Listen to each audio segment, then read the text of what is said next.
Coran profané en Suède, des manifestations en Irak, en Iran et au Liban. Plusieurs centaines de personnes sont descendues dans la rue ce vendredi à Bagdad, Téhéran et dans la banlieue de Beyrouth. La colère ne retombe pas. Des manifestants sont descendus dans la rue vendredi en Irak, en Iran et au Liban pour dénoncer l'autorisation accordée par la Suède à des rassemblements pour profaner le Coran, alors que Stockholm a rapatrié le personnel de son ambassade à Bagdad.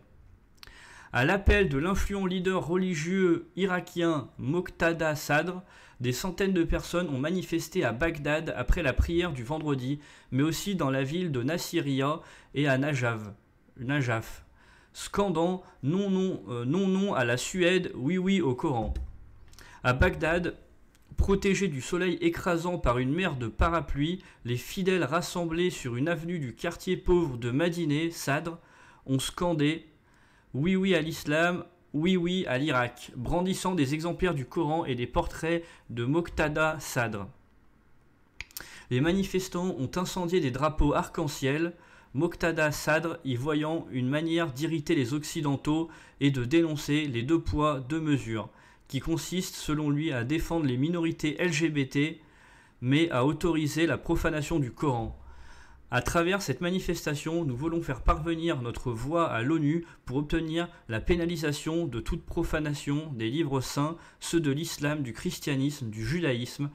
Ce sont tous des livres saints, martèle Amer Shemal, un responsable à la municipalité de Madineh Sadr. L'ambassadrice de Suède expulsée d'Irak.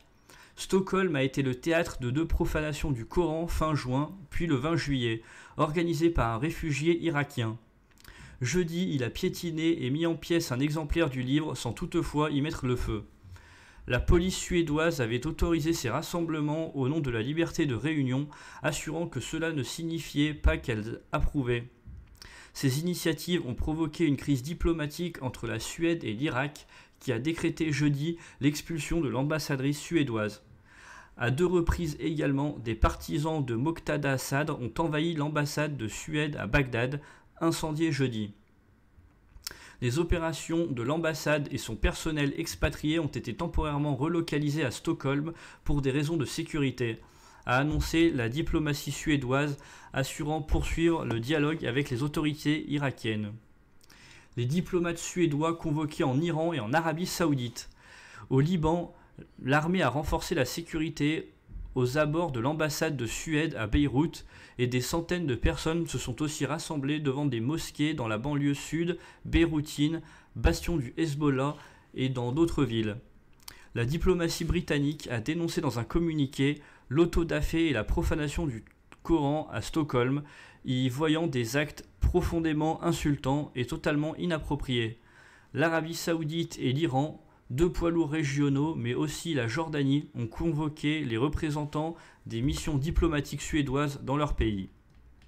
Merci d'avoir suivi cette vidéo, n'hésitez pas à vous abonner, à liker, à partager. Moi je vous dis à la prochaine.